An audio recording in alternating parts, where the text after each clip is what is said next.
Thanks to Stephen there. And okay.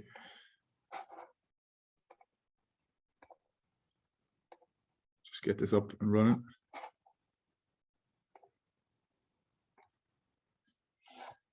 Hello, everybody. Thanks for joining us today. I know we're getting close to lunchtime now. Stephen's organised this with TOOS and HP4ALL. So we're just going to go through who we are, what we do, and some of our products. And won't hold you too long now. Leading into lunchtime, we're all hungry. So yeah. So my name is Liam Jordan. I'm a technical sales engineer for Unitherm Heating Systems. Unitherm was established in 2004. We now have offices in Galway, Dublin and Cork. And we do design and supply of engineered heating systems. So specialise in underfloor heating and renewable energy products, including low temperature air to water heat pumps. We also do a big range of commercial heat pumps, industrial heat pumps, and heat pumps up to 1 megawatt. So we supply the full package from design, supply, through to compliance, support and service. As I said, office in Galway, Dublin and Cork. We've recently opened one in the UK as well in Exeter. Our systems include Daikin heat pumps, LG, Hitachi, underfloor heating, radiators, ventilation systems and pipe and fittings. So we specialise in heating technology and NZEB compliance. So it's just a small bit about us. And we're warranty and service providers for the manufacturers as well. So a little bit of design. So I suppose as with new building regs, THD Part L and Part F, we can easily design compliant and efficient heating systems off the plans. So source and suitable quality products is a big thing. We achieved Part L compliance. We've our own in-house calculation tool, tried and tested along with the SR50s for, we just measure up the house plans, take external factors into account, whether it be sheltered sides, south-facing glazing, and the use of XML files, and as I said, SR50s. So just a quick bit on design, I suppose, because from the start to the finish, we want to just make sure that the builder is involved, the installer, so that there's no issues then. So I suppose with a split system, when we talk about heat pumps, we'll talk about split and monoblock systems. But just going to go through the drawings here quickly. So split or monoblock systems, you still need to run pipework between the indoor and the outdoor unit. So from the start, we get involved with the homeowner or the plumber and the builder, whoever's involved there, and just to make them aware, look, you are pricing this, what stage is the build at? Have you put in a ducting for your refrigeration pipe? Very important part, it's your working fluid in your system.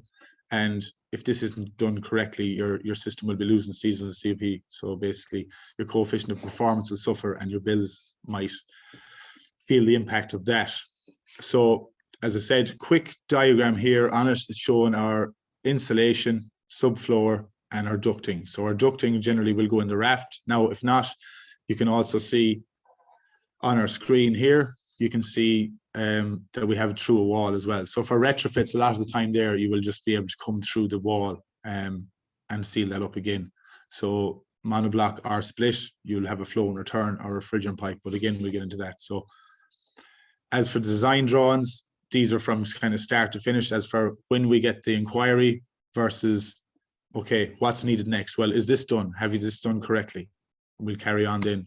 Next thing is usually running cables. So running the first fix cables. So this is a standard heat pump here, whether it be Daikin, Hitachi or LG, it's a split unit, integrated unit.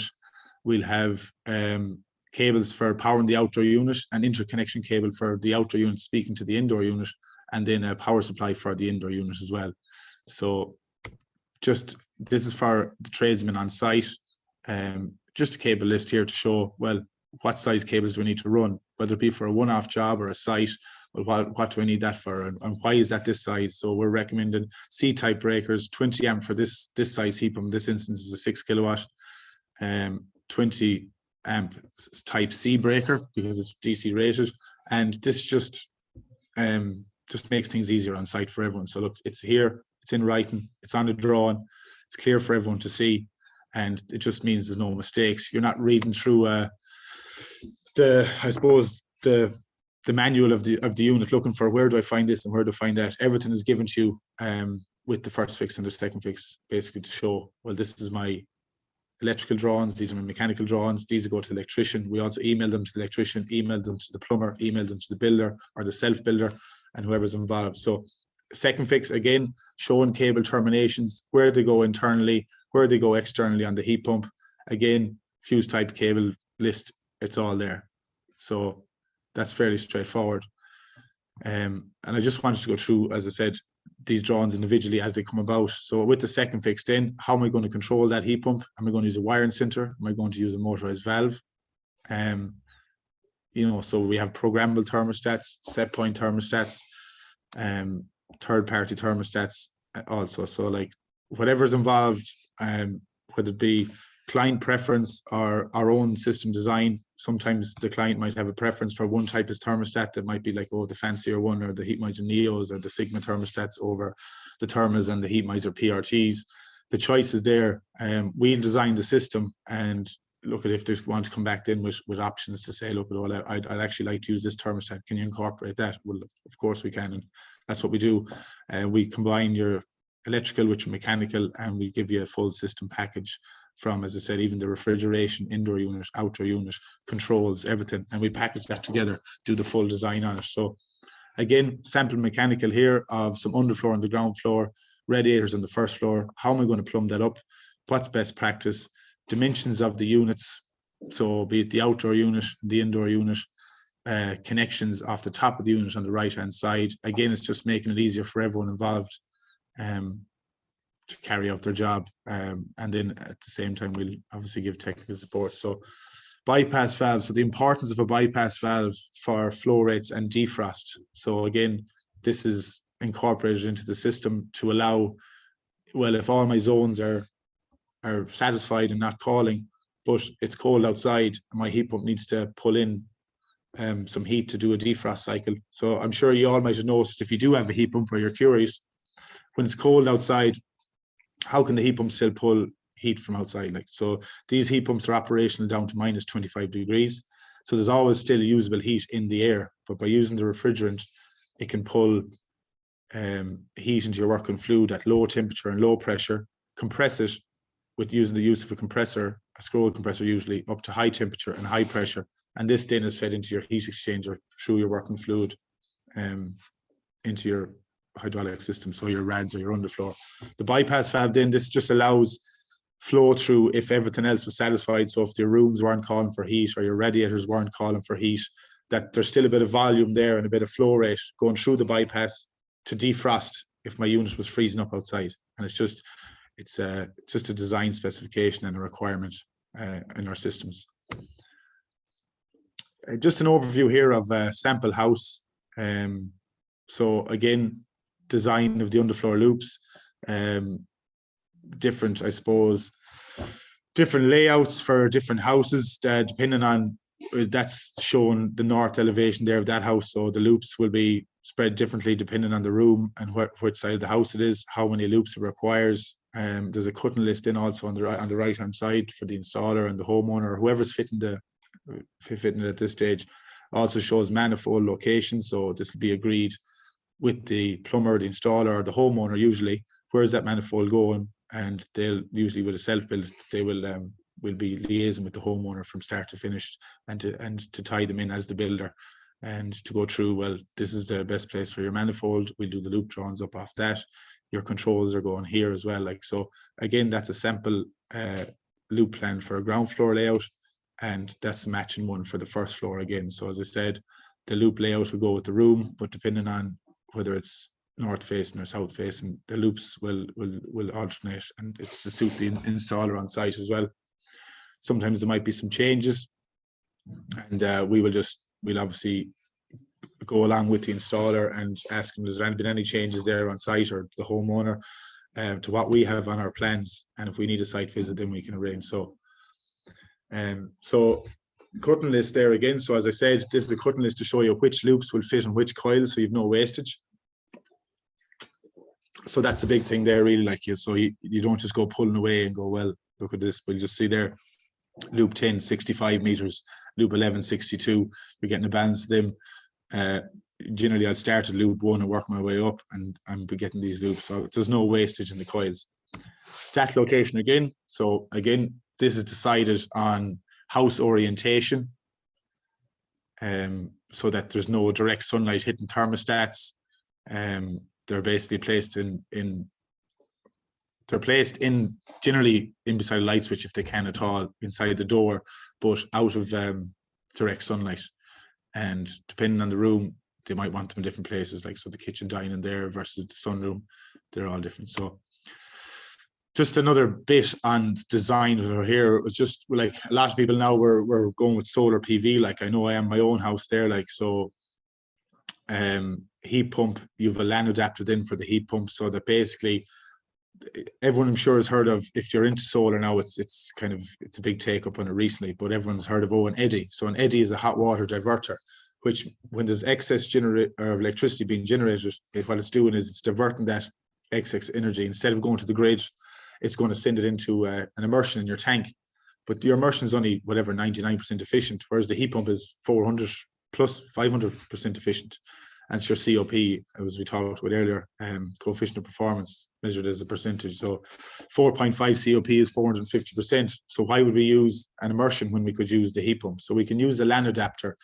So once we have excess solar electricity coming from the inverter, we'll send the signal from our inverter to our LAN adapter to power on the heat pump to do hot water. So summertime there, you wouldn't need any heat. Your only usage for your heat pump would be hot water. So instead of the heat pump doing all the hot water, what we can do is we can say, look, we'll let the heat pump to do it, but it's been powered by the excess solar that would originally be just been directed back to the grid. And then you can store water up to 70 degrees in your tank. So this is a great way. Solar thermal as well. So, and there's integration with another renewable, great for a preheat for domestic hot water tank in winter time, or even supplying full in summertime. The only difference with that is you'll have a dual coil cylinder. So you won't have an integrated unit like we looked at previously. You will have a separate cylinder with two coils, a coil for heating your hot water with your heat pump, and another coil for your solar thermal, so evacuated tube system. Bit on supply. So we can supply basically first or second fix. All we need is a couple of days notice to make sure our drawings are done, everything's done. You give us the go ahead. There's one engineer assigned to each project. He'll be dealing with you. You're his go-to person, whether it be me or one of the lads in the office. They'll do the design from start to finish. They'll hold your hand along the way. They'll give you the drawings. They'll make sure everything is where it's meant to be. Go through all the drawings and say, yep, that's right, this is right, there's been no changes, and we can go there. So it's everything's supplied from the central warehouse in Dublin. Obviously we have a warehouse in Cork as well, and we hold stock in Galway, but generally everything comes from Dublin. So next day delivery to location of your choice, whether it be to site or into your merchant, and then they deliver it out, so, and all orders are split to avoid complications. So basically that if you order something, you're ordering the first fix so that you don't have everything on site in one go and then stuff goes missing, controls go missing, and you have to order it again. So that's, we try to rule out anything like that. So product range, just missing one there. Yeah. So basically there's our product range. We're looking at Daikin R32 refrigerant used in all our heat pumps. So you have the Daikin series. April talked about it here the last day. If anywhere with that, we have the Daikin ERGA series, which is the Therma 3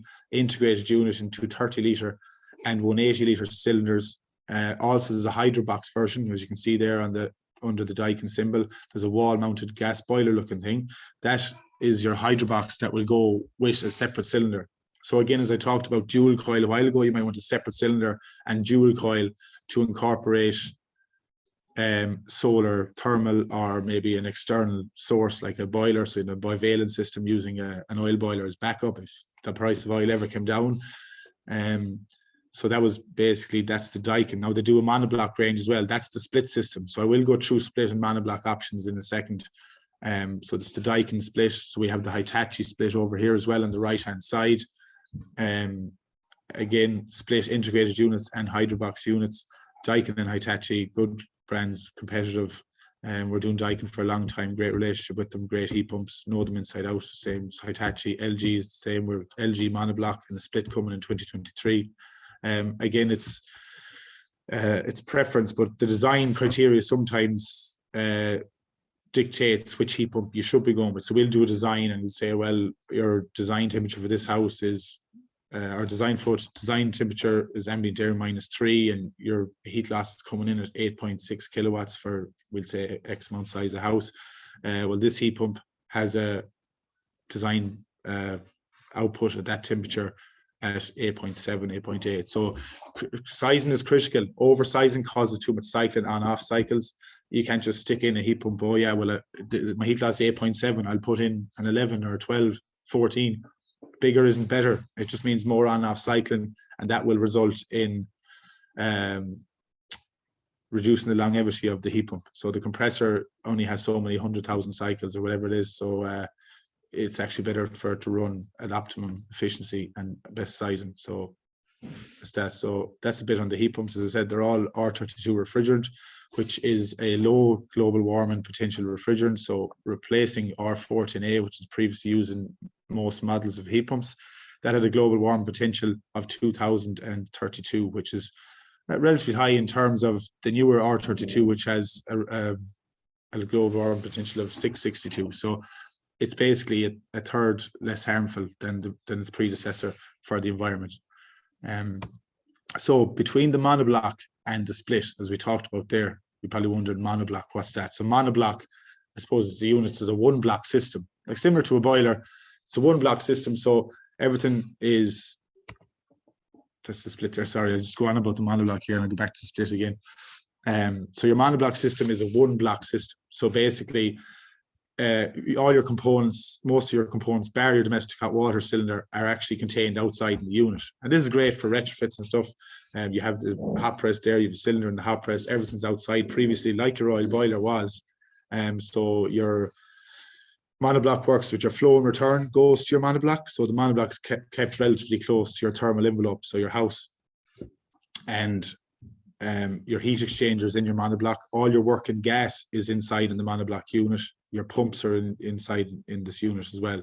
So you'll have a flow and return of water going out to your monoblock unit, and comparison to a split, which has two units. So that's just a diagram there of the monoblock unit with your separate domestic hot water cylinder. So it's a Daikin monoblock outdoor unit with a Daikin 300 litre cylinder in this one, and that's doing rads. So generally monoblocks are great for retrofits because we already have the house plumbed. There's a flow and return generally going out for the boiler. It's a lot easier. Retrofit is more cost effective. Monoblocks are up there with nearly as efficient as split systems. Split systems are a small bit more efficient as the heat exchanger and the pump is internal. But like that, the monoblocks units, they're bigger units, they're well insulated, and as long as they're not kept too far away from the house, more than 2 or 3 meters, generally away from the thermal envelope, they're very good. We see an awful lot. We're designing an awful lot now these days, like especially retrofits. It's all monoblocks. It's a good job. So splits are more for the new build, where you can, as I said, run about running ducts there to fire your refrigerant lines. So again, just looking at a Daikin, we're just comparing the Daikin split to the Daikin monoblock here. So with the split unit, your pump and your heat exchanger is inside in your integrated unit. So your integrated unit, which is your fridge looking type unit, you can see 2 of them here behind me. This is my Daikin unit, so that's my integrated unit, and there's just a Hitachi unit there behind me here in my training center, if you can see that. But basically, the difference between the monoblock and the split, I have my refrigerant isn't all contained in my outdoor unit. My refrigerant is actually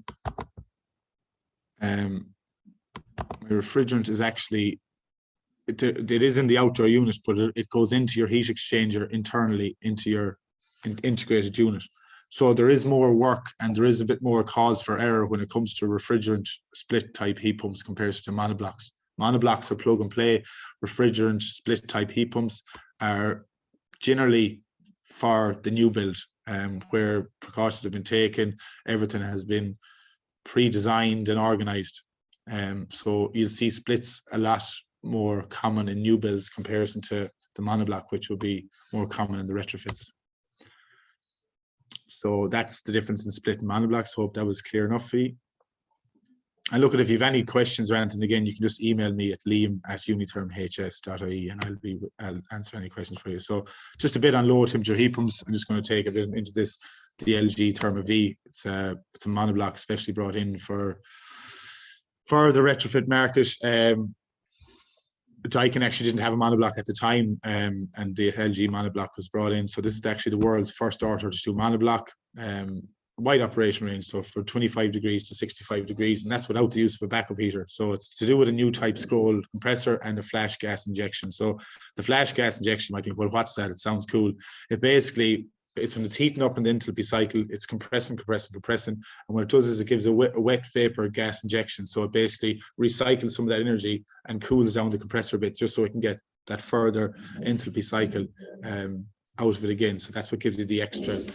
Standard split is generally 55 degrees, but with the flash gas injection and the new scroll compressor, you're getting an extra 10 degrees out of it, which is a lot. So again, high energy efficiency, seasonal COP of 4.45, A+++ rating, and 100% performance down to -7 degrees ambient air temperature outside. So it's just one example of, as I said, we do Daikin, LG, and Hitachi, and that's just one product that's going really well for us.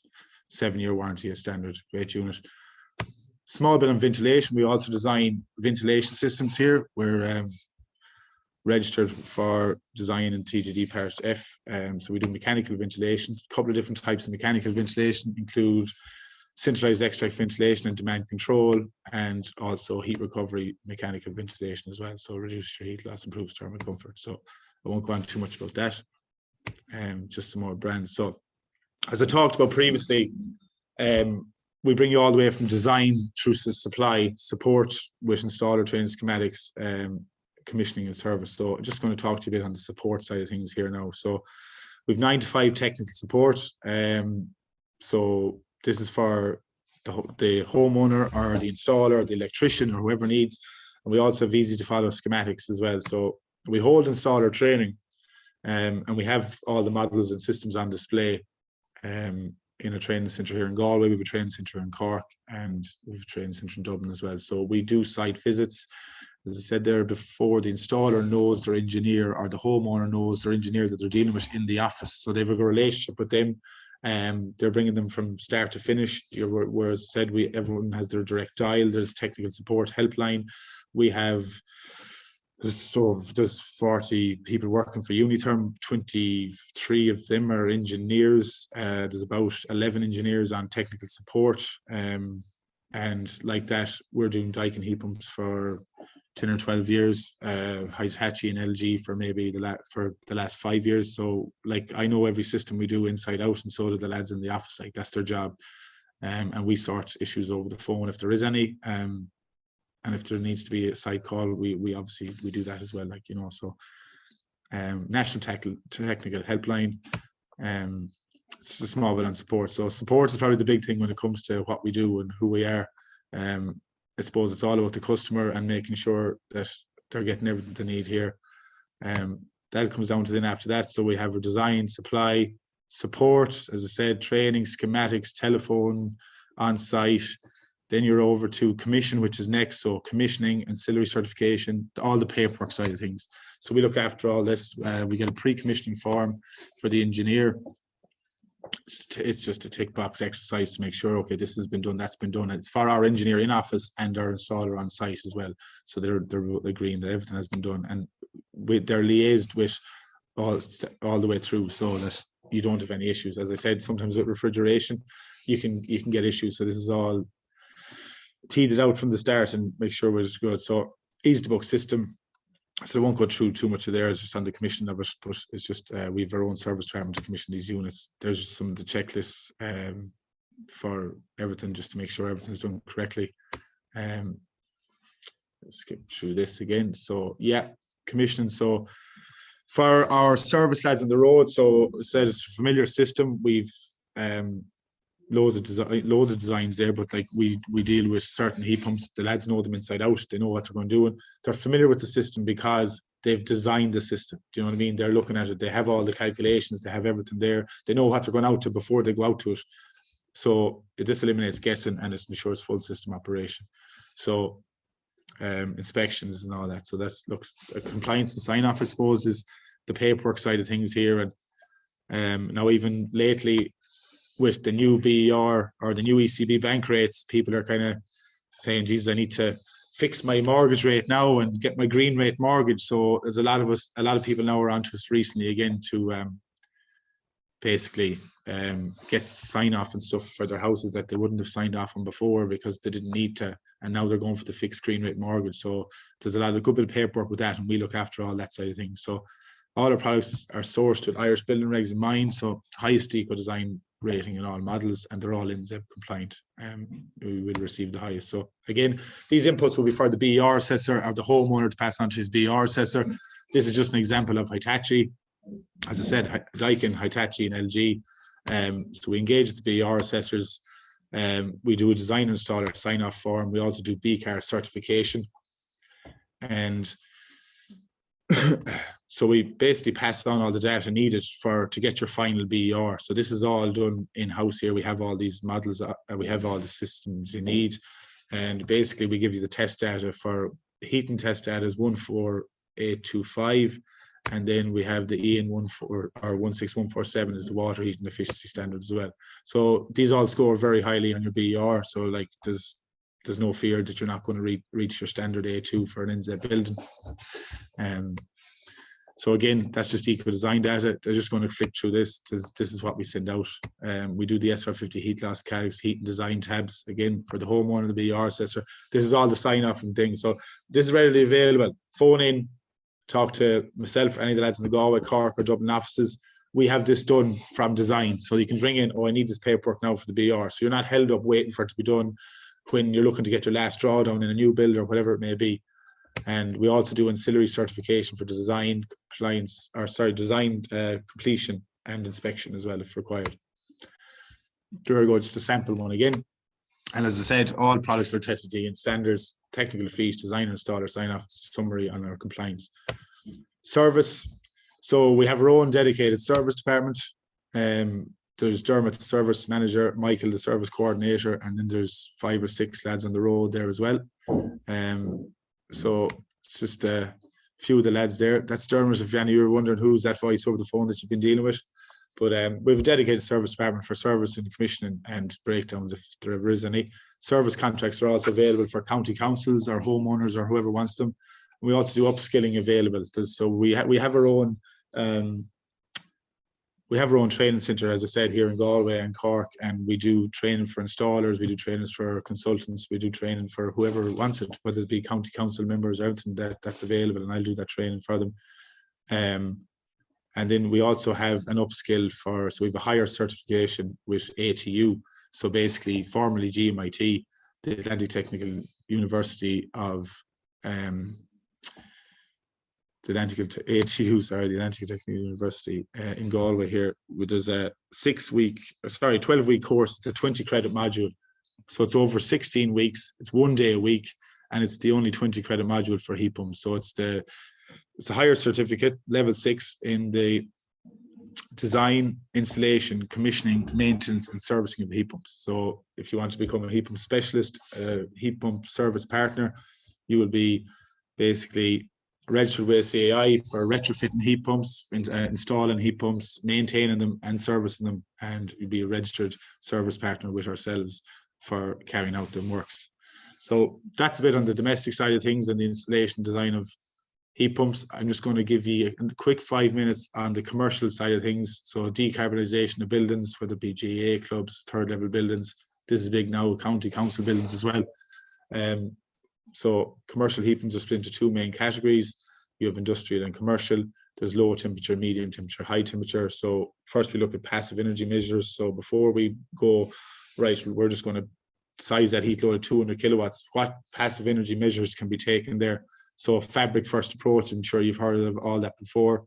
Lower the heat loss. So we lower the heat load, because when you go into these bigger buildings, whether it be a hospital or county council buildings, they're huge buildings with huge heat loads. If we can minimize that, we're lowering the heat load required and thus lowering the costs. So I won't hold you too much on this. Just awareness of different technologies and passive measures involved, how they work against it. So it's vital when you're designing for a commercial project that you look at these headers. So basically that you're looking at passive measures, because we'd say the jump up in sizing heat load is vital. So with a gas boiler, the capital cost is a good bit lower. So heat pumps has a greater capital cost. So accurately sizing the heat load is vital. The bigger the heat pump, the more it usually costs. So just looking at one here for ours to Brune in UIG. Originally, there was 215 kilowatt gas boilers in place, and we proposed a 180 kilowatt heat pump and a 3,000 litre buffer for the heating. So that's actually in place there at the moment and it's commissioned and it's doing all their heating needs. The gas boilers weren't just thrown out though, they were kept there as a backup. So on maybe a very cold winter day, we might just take the pressure off the heat pump and it should just supplement that. So the heat pump buffer arrangement is key to ensuring the building is heated at an efficient rate. And the gas boiler is just an injection of energy at peak times when needed.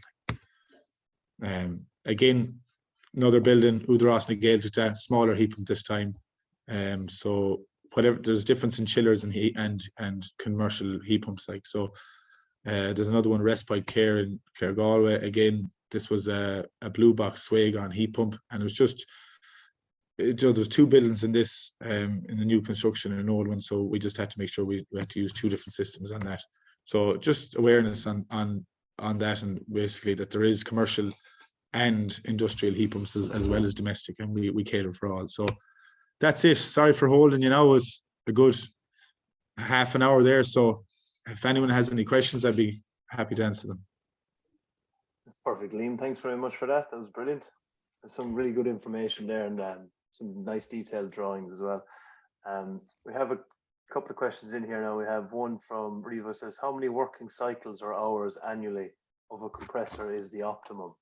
Or how do you see that topic designing the heat pump system? Sorry, I just have to turn you up there a small bit, Stephen. Sorry. So you mentioned there how many working was the optimum cycling of the heat pump, is it, and how many working hours? Yeah, exactly. So again, I know how long is a piece of string or whatever, but look at what you want to do is you want to stop cycling as much. So previously, people used to incorporate buffers into design, heat pump buffer tanks into design for underfloor heating or domestic or RADs, especially because you're mixing the water down. But these days, your standard house is a lot bigger. There's a lot more. You have underfloor upstairs and downstairs, so you have a good volume of water in it.